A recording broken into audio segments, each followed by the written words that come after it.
Hello, my name is Xavier Mercado, and this is Spearhead Conversations. Today, I'm joined by special guest, Nick Koscielniak. That's the first time I said it right. Yeah. He is the director of photography for Spearhead. He also has his own production studio, NK Productions. Yeah, NK Video Productions. Yes, sir. I'm loving the pieces on the table, giving a little oomph. Man, I'm a complete gear nut. I formerly went to high school with Nick, and you graduated 06. Yeah, 06. Graduated 06. I graduated 07. He went off to go to college. He ended up with our visual editor, Stephen Van Plu. Yep. And somehow we've made our paths cross. It's a small world. Small world. But I'm happy to have him here with me today, and we'll get to know him a little bit, another side of Nick, the man behind the cameras. Yeah. And thank you for being a part of this, being a part of the journey. But without further ado, how you doing, Nick? You know, just another day being a dad. Another day being a dad. We got the monitor set up. Oh yeah, you can't see it. It's right down there. Yeah, for sure. Oh man, you've been doing amazing work since we did the rebrand. The framing, the way we look, just the feel of the platform and where it's gone. You're with me at every visual interview, so it's that for that. Yeah, hell yeah. Like, prefer being that guy that's behind the camera and not in front of it. But, once in a while, I got to step out there. There you go. You looking spiffy in that Spearhead polo. You ready for the photo shoot? Oh, yeah. Oh, word. I have to get my trim on. Shout out to Amaya Marie Productions. But yeah, man, I'm happy to have you on. I'm happy to finally be doing this interview with you. And this whole month is introducing our team. Yeah, all the people that make Spearhead work. Takes a village. Most people don't see it. Most people don't see it. I try. I always try to. Yeah, you do a good job, but yeah. But yeah, it's not only me, people. It's not only this face. It's definitely the team I got. It's just the best looking one. You right. All right, well, let's jump in. Nick, where were you born? Born in Milwaukee, Wisconsin. Lived first 2 years of my life on the south side by the airport. Then moved to South Milwaukee. Spent the rest of my childhood there. Oh, how was your childhood? It was good. It was good. I mean, standard suburban. Yeah. Went to Luther, where my mom was a teacher. Ended up actually having her as my teacher. I think that was requested. I don't know if I would have chosen that. Yeah. She was my first grade teacher. Wow. Hey, Mom, do you have my lunch? PBJ preferably. You couldn't get away with anything. It wasn't fun. No, it wasn't. Oh, man. What type of interests were you into growing up? Growing up, I mean, we went up north every year with my family. We always loved spending time outside. I mean, even from a young age, I was one of those people that if there's something had buttons, I pushed every single one until I figured out how it worked. There you go. Which probably leads right to where I am right now. But yeah, that definitely started young, breaking things and misprogramming things so that they didn't work and getting in trouble that way. What's your earliest memory? Oh, man, that's a deep one. I don't know. Like I've like glimpses of like when we grew up on the south side, we grew up in a duplex just north of Mitchell. And I've got like, it was a rental house of ours for a long time. My grandparents had purchased it. So like, I remember it even as older, but I have like glimpses of like short little snippets of my memory of like growing up playing in the backyard and mowing that. And I mean, just spending time. I grew up 2 blocks from Grant Park in South Milwaukee, so spending a ton of time down there dude. and just enjoying it. Fishing. Oh yeah, football, golf. I mean, I lived there my whole life, and I still have yet to go to that golf course. Really? Yeah, I never. It's pretty good. I never golfed in my life. I mean, I went to a driving lane up at the Rock when they'd let you outside the back of the Rock. But other than that, I mean, good old golf. I always see my Caucasian friends all spiffy with their polos. Spearhead golf team. Golf team.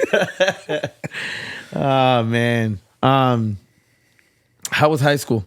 Because you were in production in high school.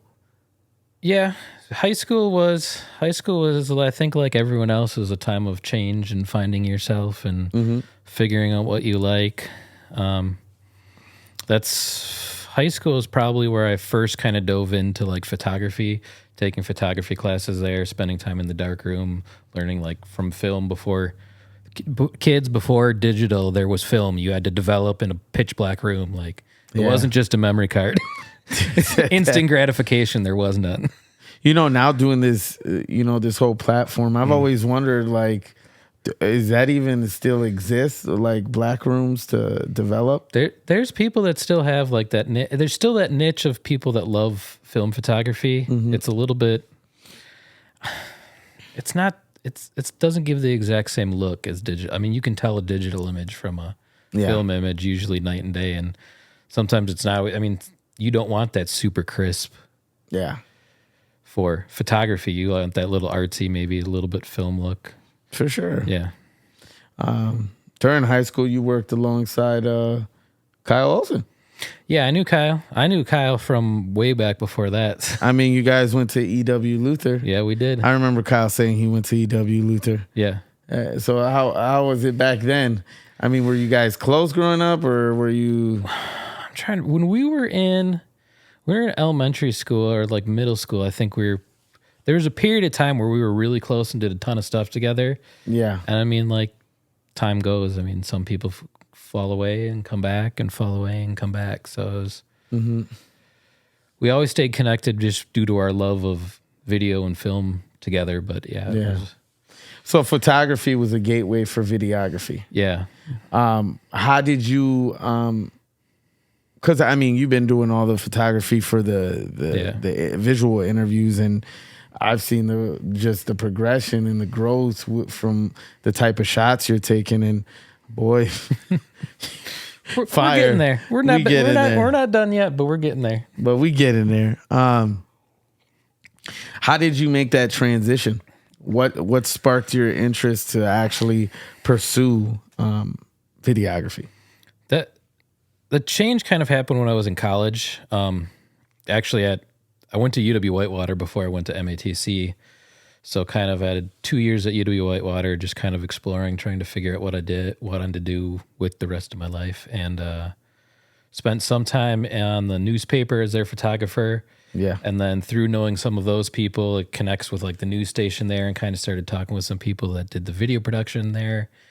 And then took a couple video classes there, and then looked for something better because the program was okay, but I wanted something a little more in depth and a little more challenging. And that's when I discovered MATC's program, and that was it. Go into depth with your background. You just did a summarize, but go into depth, like getting into college when you first got there. What was it? Oh man. College, like everyone else, is just scary. I think it's either one or two people when you go into college. You're either ready to escape the nest and ready to just like be away from everybody and like do your own thing, or it's just like a big step out and try and you just get thrown into this crazy world where you're just living in dorms and dealing with people and have to do everything on your own. And my first year at Whitewater, I actually somehow lucked out and didn't end up with a roommate. Like I had a roommate because everyone had to have roommates, but my roommate lived so close that he never stayed in our room. So I ended up for the first semester of school basically being alone in a dorm room. Dang. And then after that, then ended up getting another roommate, and I mean, I think it was everyone's kind of traditional college experience. I was in band there. So played drums. So There you go. part of a lot of football games. Got to go to the state championship when they went my second year. Okay. So that was a lot of fun. But yeah, that's where got connected with people at the newspaper and tried to really dove into doing photography for that, capturing like sporting events, doing like biopic pieces. What was the name of the newspaper? Do you remember? I don't remember. Dude, that's so long ago. Dude said this was a part of my life I no longer want to think. There's chapters of books you need to close in order to move on. For sure. But yeah, that's where I got into their video studio, and then learned about MATC's program, which was, I don't know if many people don't know this, but MATC's college's video program is paired up with Milwaukee Public Television, Milwaukee's PBS station's TV station. So you're essentially going to school in a working TV station every single day.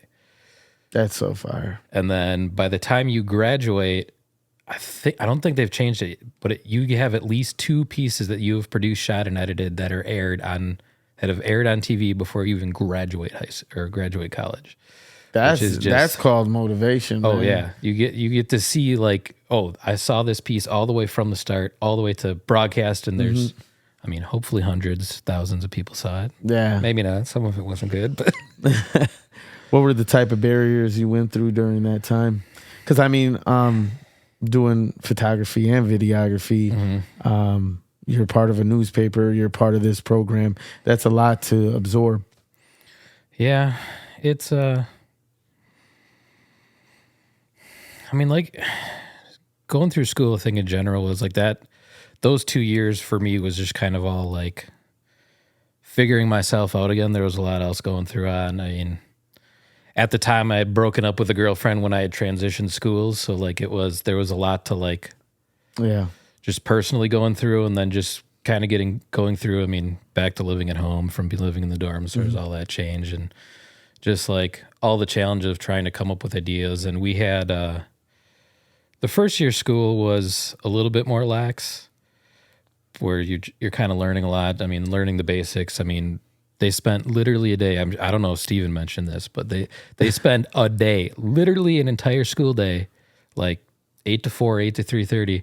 All you learn is wrapping cables, how the correct way to wrap cables is, so you get it ingrained in your head that you never wrap a cable incorrectly again. Wow. Does it have to do with twists? Yeah. Because you got to get the cables laid so that you're not wrecking them. Like most people do the arm. Pay attention, people. The arm. That just wrecks them. You got to do the nice over-under. Are you guys hearing this? Don't wreck your parents' cables or yours. Learn how to do it. Man. Yeah, so going through school. How many years was that program? It's a 2-year program. I ended up with some extra classes I needed to take just because of the transfer. So it was like 2.5 for me. Oh. But the second year they have you do a production a week. You produce, edit, shoot a piece every single week. Oh wow. So they're really just, I mean, it's just building up the chops of how to do it, how to knock stuff out, how to do it smoothly, how to not make mistakes, how to learn how all the equipment works. Yeah.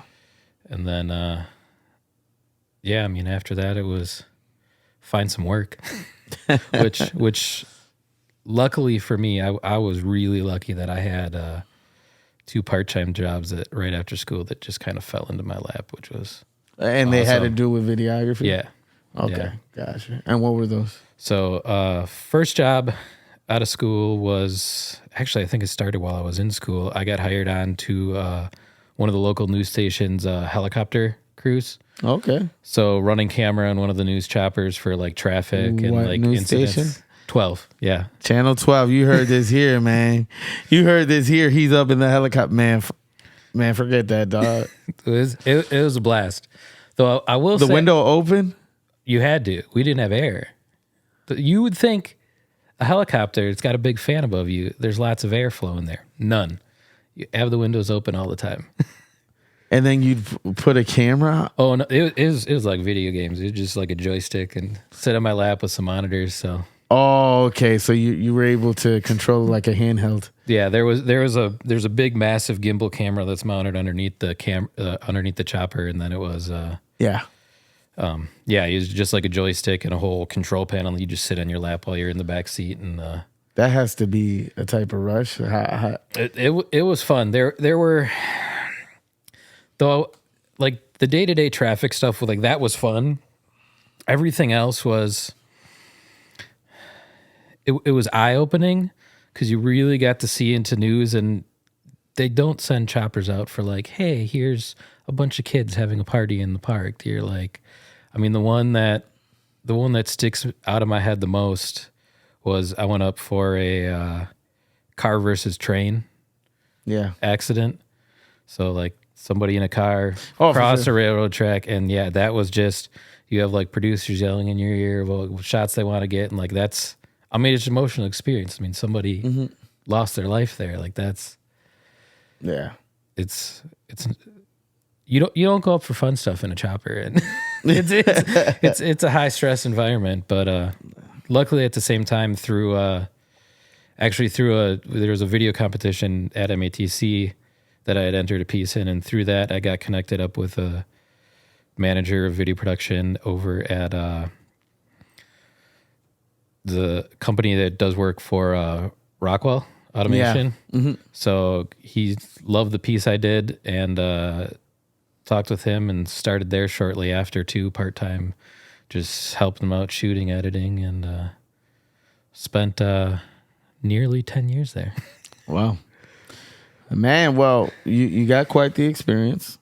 How do you approach your creative process with video shoots you shoot? Everyone's a little different just because of depending on the goal of the piece. I mean, like for Spearhead, it's all about connections and conversation and learning about somebody. Mm-hmm. So you really want to be able to capture everyone as good as you possibly can, to put them in their best light, to put their best foot forward, to try and capture the emotion that they have while they're answering the questions. Yeah. I mean, other pieces are more fun. I've got a regular client that likes to have fun once in a while up in West Bend, and we've done some. It's a safe moving company, In the Nick of Time Moving, and wow, they do. We've done some pretty fun stuff during COVID. I mean, everything was slow, so everyone's trying to figure out how to do something fun. So we sat down and brainstormed this whole piece on all the guys, how they're keeping in shape during COVID with everyone not do it. So we set up a gym using safes as weights. Mm-hmm. So you've got these guys like deadlifting safes and 600, 700 pound safes, big boys, not little ones. So like something like that, you kind of try and look for the fun, but I'm always trying to look for that like unique, different perspective that most people don't think of or don't see right away, rather than just the same. I mean, there's a lot of the standard, same old video production. There's a lot of people doing the copy, cut and paste sort of thing. And I really like doing something that's a little bit different, or even if it's just a tiny bit. So you're like, that's not the same thing. It's whatever. What do you feel like you specialize in? Pieces that you spark the most interest out of you to take on? Any piece that has like a good story or a good message, mm-hmm. I think is what really kind of attracts me. Somebody, I mean, connecting to somebody that gives back. I mean, that's what attracted me to this, is like when Steven first talked to me about this opportunity, and then you and I chatted a little bit. I mean, I love the message about like, we're here to give back to everyone else. We're not here we're not here for all the glory. I mean, we'll take a tiny bit of it, but we're here to elevate all these other people doing amazing things in the city and in southeastern Wisconsin. So, and that has been like the most inspiring thing, like for me, is because when this idea sparked up of the platform, it was to put others in the spotlight, but then what I mean by saying you guys have inspired me because you understand the message, and then you work alongside me. And for me, that it speaks volumes. Yeah. To you say that to anyone, most of these, we live in a day and a time where money talks. Yeah. And I try, very well, I try hard to compensate. But, working alongside you guys and really making this operation become what it's becoming, it's inspiring. You definitely, I respect everything you do. Every time you step in, sometimes you're a little bit stubborn, but we cool. Sometimes you gotta, the diamonds are not formed with no pressure. If there's not pressure, there's no sparkle at the end. So sometimes you gotta go in and just figure out how. It's a process. It's a process. And we're still learning each other. You know what I mean? So it's cool. I'm still proud with every piece that we do, with every interview we do. That just seeing what it looks like after, because we have them right on the memory cards, and then I go home, put them on the hard drives. But being able to see the look, doesn't have the color yet, but it has the look. Yeah, and you have your own production company. Yeah, I do. NK Productions. Yeah, NK Video Productions. So started that. Yeah. Oh, man, when did I start that? I think it's like 4 years ago now. So started freelancing a little bit more, and needed some safety net. So opened up the LLC, and so that's what inspired it. Yeah, that was a lot of it. Started getting a little more freelance work. A chunk of it was when I started working at then Fox Sports, now it's Bally Sports, doing a lot of their shoots. For some shoots, they would rent gear, but in order to rent gear, you needed the coverage. You needed to pay. You need the LLC. They needed to pay a business, not a person. So that's what kind of like started it, and then going on from there, it was just like I did that with construction. Yeah, Xavier Mercado Adaptations. Ooh, yeah, that's what I was gonna do, commercial siding, until one day I got a scare. I fell off a lift. Ooh, and had I not been harnessed, your boy probably wouldn't be walking. To be honest with you, we shouldn't have been up on the lift, but it was very windy, and man, that did it for me. Solidified, and then adaptations. Goodbye. Yeah, heights like that. I prefer my feet firmly planted on the ground these days. For sure. So, how has this success of your production company come along? How has it come? It's been slow and steady. It's been one of those things where at this point in my life, I keep it more, I don't want to say hobby, but like a post-side career thing. At some point, I'd love to revisit it and push a little harder and really get it going and start doing some productions, because I think I'm to the point in my life where I've figured that I like working for myself more than I like working for somebody else. For sure. It's just to have that more control over your own destiny rather than relying on other people to control it for you, or just like giving that to someone else's hands. Like, I'd rather push myself. So, I mean, I'd love to build it up a little bit more, do some more pieces. Lately, I've been really kind of pondering and considering pushing to do a little more. I mean, I'm up in Grafton, a smaller community, and like near some other smaller communities, and there's tons of really awesome small businesses that don't get the correct promotion for themselves. Like, that really could be doing so much more with. Are you hinting just the something right, just at the me? right guidance? Are we bringing Spearhead to Grafton, huh, Nick? Maybe. Maybe. You moving up here? I don't know. There's a house for sale back there. For sure. Yeah, man. Well, you, like I said, talented as you are, you've worked for Bally. You just mentioned it. Yeah. For Bally Sports. Yeah. How's that experience?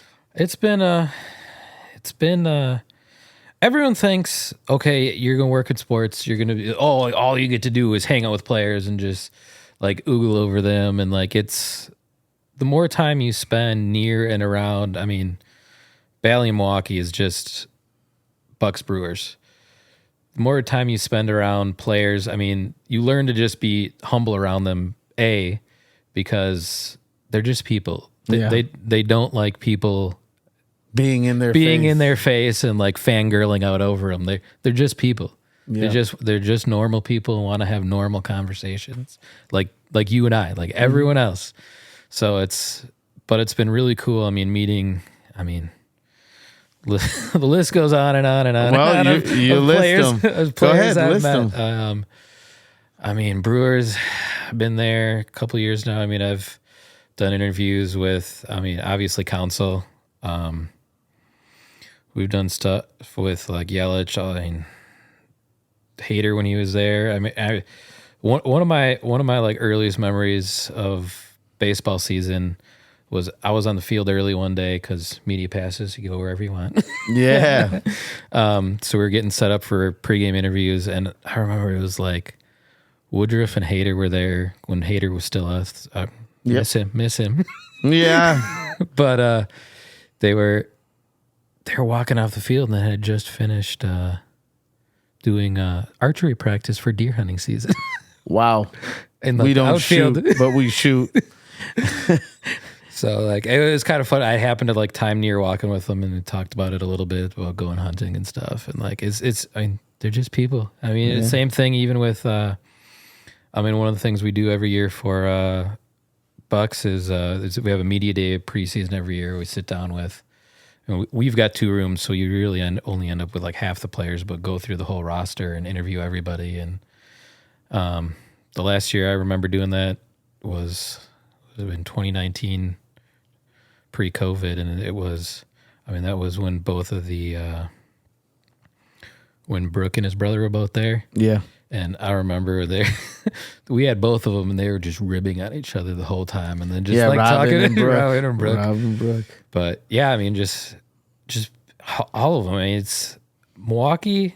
You'll get a few rotten eggs, but from a lot of people in Milwaukee, as a general census, I think we've got a pretty humble city about us. How was Giannis? Giannis was cool. I mean, he's just like everything else, just like everybody else. He's just a dude doing his job.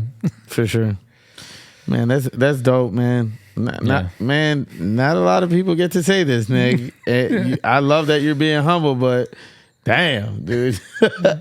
Yelich, Giannis, Hader, Woodruff. You just naming these casually. Look at you. You in your cool moment, huh? You know. So what particular projects are you proud of? Not something that's currently out in the world. It is slowly in production.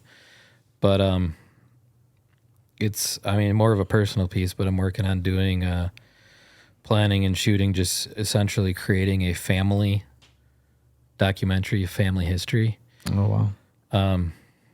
In the last year when we had... or 2 years ago when we had Sydney, it just kind of like really hit me. Like I want to get this done for her. Yeah. In order to have like these memories. At this point, like my grandparents, it's all likelihood she's not going to remember them. Like I'd love to be able to have something where it feels like she's sitting down and chatting with them. And then just like Michelle's mom, and just to have that memory that you can always kind of hang on to. And it's something I've also considered in a way, monetizing and like doing this for other people, like making it an option.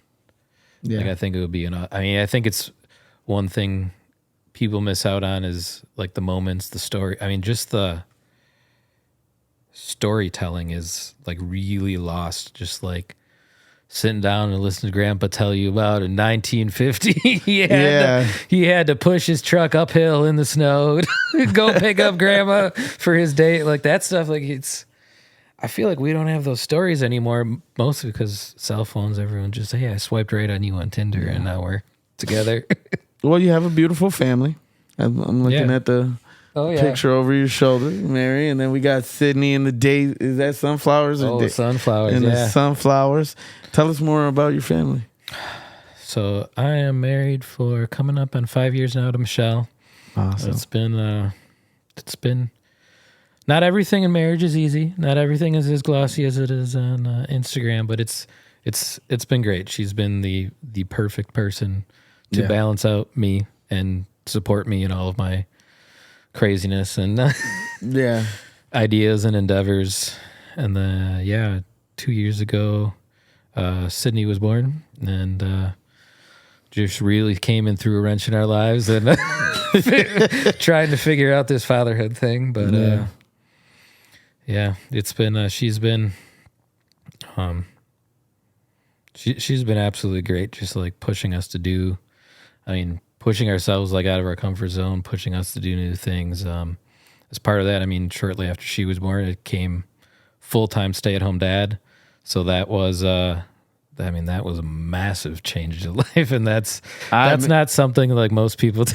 Yeah, well, look at you living the dream. No, some days. How is that? You stay at home, you're with Sydney, you're around the clock, you're able to make this work. Yeah. It's pretty impressive, because I know for sure, me having a 3-year-old that is a wild child, shout out to my son Arlo, it's a lot of work. Yeah. How is it like? How's a daily routine with Sid? It's we're slowly progressing and learning, trying to figure things out. I've got a semi-routine down to a week, but there's always something that gets thrown in the wrench. But it's all the I'm sure I would assume most people would think the similar thing is, oh, you just stay at home, you just get to hang out and play all day, and then just like snap during nap time. I'm like, no, life's not that life's not that easy. You got daily routine for me. I'm up at 5 when Michelle gets up to get ready for work before she work out and get to work. I'm up with her trying to get anything I can done around the house before Sydney wakes up, because anybody that's home with a 2-year-old, close to 2-year-old, knows you ain't getting anything done as soon as they're awake. Whatever they want to do is what you're doing. Yeah. So it's but it's been fun. It's been challenging. It's been a learning experience. Thankfully I've gotten connected and support through actually a friend of ours, also, or prior to me, but also fell into being a stay-at-home dad. Yeah. And so he's been able to... Look at y'all. This club of stay-at-home dads. There is a national stay-at-home dad network, which is I've gotten connected to, which is bigger than you might not think, but probably not as big as it could be. But there's also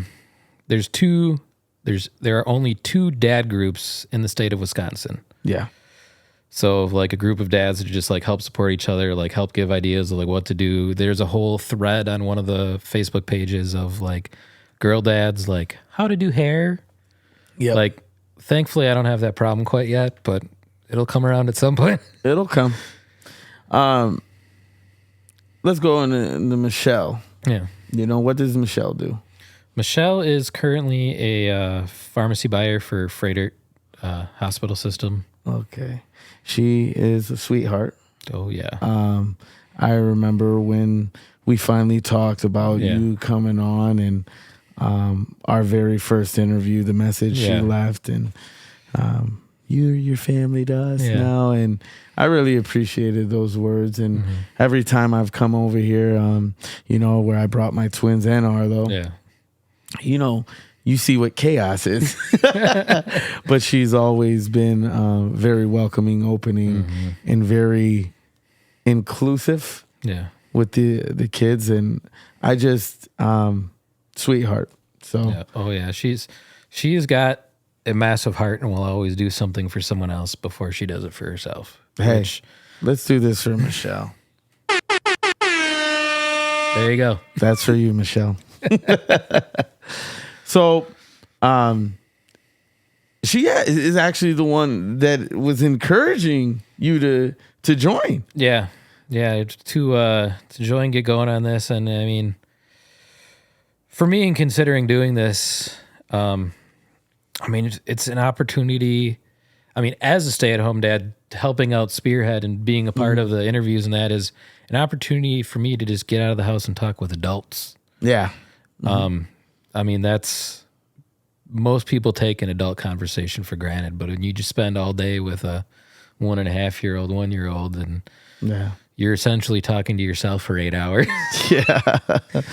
We're getting better on words, but for sure. Yeah, it's just to be able to have those conversations and connection and just be able to promote the mission has just been great. And then, I mean, to keep my it's pushed me to keep my chops up, keep my production chops up, and keep the consistency and the you know what I mean, like just staying fresh. Because I can only imagine when before this came along, it's like you're full time. Yeah. When do you get the time? I'm pretty sure you can make time, but actually applying in a different type of setting. Mm-hmm. Is this the first time you've ever done anything like this? Podcast wise? Yeah. Yeah. Is anything I've done that? I mean, I've done when I was at working for Rockwell, our grew to one of my main responsibilities was broadcasting meetings globally. So I mean, not quite the same, but I mean, publishing content, similar format, but just meetings. But yeah, I mean, that was essentially conversations, presentations, broadcasted globally. So when you're collaborating, how do you work to bring that vision to life, where you keep the input of the client and you also putting your creative expertise in that for it to balance? Yeah. It is not something that is done easily. And a lot of the times, one of the things I've learned through, I mean, over a decade now in the production world, it's a lot of times clients just want to be heard. And it may not be a big change to you, or it may seem like a big change for them, but is a minuscule change for you. But on that hand being said, it might also be the opposite way. They might think, oh, well, it's just this tiny little thing, but they don't see, oh, well, if I do A, I have to do B, and then C, and then D, and then Z. I mean, just in us setting this up, I mean, how many times did we have to move these mics around to keep the boom arms out of the shots? Oh, definitely, man. I mean, it was 5 minutes of moving. Even with this, I'm practicing at home, framing. I'm getting into the mix of things. Yeah. You're a busy man, so there's going to be moments where I got to spread my wings without you. You got it. But for the most part, it's this world I'm in. I love it. Yeah. I can see why you love doing this. Every time we do an interview, dude, it's fun. Yeah. And it really brings something out of you, and hearing these different stories and just it's a type of bond we make when we're working together. We're still learning of each other, of our mannerisms and who we are as people with work, our type of work ethic. But it's been a privilege to work alongside you, man. Well, I appreciate it. Same. It's been a challenge. It's been a learning experience, but that's to be expected when you're learning and working with somebody new, and that's how. I mean, everyone kind of learns and grows. I mean, you gotta kind of have those moments where maybe we butt heads once in a while, but that's how you get what we need to get done, and that's how you get the product that comes out of this. Is like you gotta this is the way we want to do this. This is the way we gotta do this. Okay, we got to do this, and like it's that push and pull that. How to get something that's how you get the quality and the product that comes out of Spearhead. Yeah. I mean, it's a team approach. It's every single person that does it's a big tower. I think it's special, with the group chat we got, we're obviously adding into that, and it's just being able to share ideas and being able to overcome barriers within the process of shooting these interviews. Yeah. Because it's a lot of scheduling. Oh, yeah. You know what I mean? For me, it's getting this all together is like, that's one part of it, but it is so crucial to the point of just, man, if I you know, people might see me in front of this board doing this, but you come be me for a day. Yeah. You come you write out these interviews, you take on the scheduling. Yeah. It's a different world. But you've your professionalism, you basically came in when we did the rebrand. Yep. It was the rebrand since GeekSet. Yeah. And now it's this consistency. Yeah. And I appreciate you on so many levels. You honestly have become family. And I really want you to understand, like, this is your moment. This right now, like, you to do something as selfless as you've done, I appreciate it with all my heart. Oh man, I appreciate you. I mean, like I said before, I mean, I have noticed since doing this of an attitude shift, of just a mindset shift of like just having those moments of time away. Like, don't have to worry about what's going on in the house because I know things are taken care of. Yeah. And then can just dive into what I need to do for this to just, I mean, like, just talk with adults, hear other people's stories. Yeah. I remiss to say play with some cool gear. And like I mentioned at the start, I'm definitely a complete gearhead. I mean, gear. I guess I enjoy cars, but like gearhead as far as like technology, cameras. Well, you got the 3D printer. Oh yeah, 3D printer upstairs. That's been one of my newest babies. You made my card holder. That's a tub, and then currently making the bar for one of the arms. Yeah, replacing that. Yeah. These flowers. Them flower, promote them. They're flower holders, people. Wow. That's strawberry, you see. Strawberries. And look, that's a plant holder, and that is some roses he made. That was Valentine's Day. Valentine's Day? I was like, I don't want to buy roses that die. I'm just going to print roses that live forever. Like my love for you, Michelle. The love for you, Michelle. So where do you see yourself in the next 5? I mean, right now,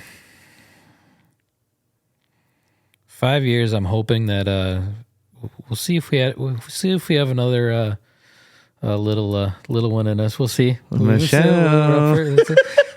It's up for discussion currently. We'll see. Yeah. But I mean, that being said, I mean, at that point, I'd like to still build on top of video production stuff. Keep expanding. At least stay up on my skills. But I mean, my main focus for the next, until I get Sydney and the second kid, if we get another kid in school, will be just focusing on raising our children. I mean,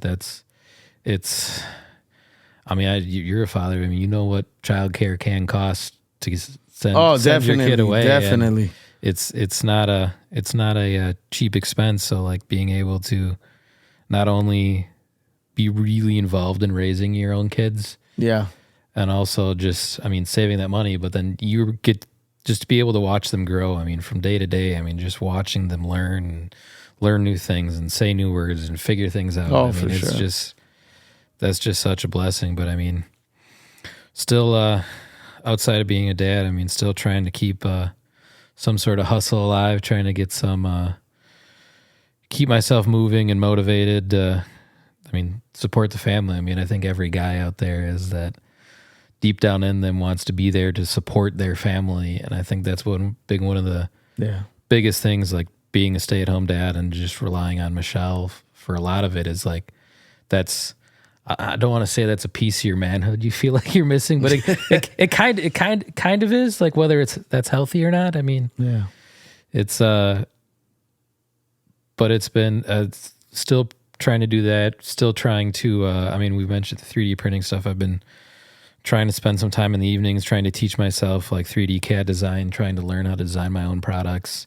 Got the one, but I mean, to do something like that where I can essentially have like a side, even if I go back to work eventually, have that side hustle that I can always have that side income for either whatever to keep spending money on camera toys that may or may not be really necessary, but yeah. There you go.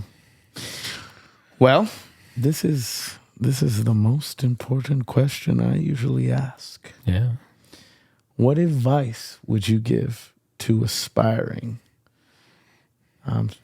students of videography and production? I'll just say get out there, shoot as much as you can. Might look awful, make mistakes, break things, push every button you can find. You're not going to learn unless you, I mean, the biggest lessons I've learned throughout my career, I mean, have been learning through mistakes. And I think that's where a lot of people see mistakes always as a negative thing, but I mean, they're not. They're to be able to make the mistake and learn from it is the best way for you to know, okay, I'm never doing that again because I never want to feel that way again. I never want to do that again. I want to be able to, I want to be able to just learn and grow. And I mean, just getting out there and get involved in productions. I mean, anywhere you can. I mean, sometimes you'll be lucky enough to be able to get paid. Sometimes you may not. I mean, sometimes you just might have to sit in on some people. And I mean, Milwaukee is a fairly small production community. Yeah. And just like connecting up with people. And I mean, most people are cool enough that I've talked to, like, hey, do you have any shoots going on that you've got going on that I could just take along and watch? Can I just come along and shadow and just see how some of these people that are at the top of their craft in Milwaukee doing like massive things, like see what they're doing and learn from them? Because that's the best way. I mean, you're not going to learn in your house. I mean, YouTube, you're only going to learn so much. And yeah, it's just to have those actual connections with people is just so big. I mean, so many opportunities can come from just talking with people. The more people you know, then you're on their list. You're in their site. Like call you, hey, I really need somebody for this production. You helped me with this, and you were really good. Can you come help me with this? What would you say for our youth? The same. It would be right along the same lines. I mean, I mean, from when I started, I mean, it doesn't seem like 10 years ago, over 10 years ago, but it's so much more easily and accessible now to get quality video. I mean, everyone's carrying around 4K cameras in their pockets now. Yeah. Like me included. Yeah. But I got a 12 Pro Max. They're already at 14 Pro Max. So you know how iPhone is. Yeah. But yeah, I mean, it's not always about the gear. Gear can help. I tell people that, gear can help, but if you don't know what you're doing, it's useless. Like you could have a professional light something and do something amazing on an iPhone, and then somebody that doesn't know what they're doing, give them a $3,000, $6,000, $10,000 camera. They're not going to know what to do with it. Like it's not going to come out. Like it's all about like use the tools you have and build from there. I mean, if all you've got is your iPhone, rig that up and build from there. I mean, just go outside, shoot interviews, make short little videos with your friends. Yeah. Go pretend you're a news anchor. Yeah. Well, man, I appreciate the work you do on Spearhead. I appreciate you as the person you are. Getting to know you has been a privilege. And honestly, I look forward to pushing this platform with you. Yeah. It's a lot of work, and you've been there and you've done the work along with me. So I appreciate that. You know how you were complimenting Michelle. I want to compliment my wife. in pursuing this platform and turning it into a business I had to leave my job in order to fully focus. Yeah. Shout out to you. And we are Team Spearhead. Oh, yeah. Holla at your boy. But thank you for coming on, man. And with that being said, Spearhead out. Bye.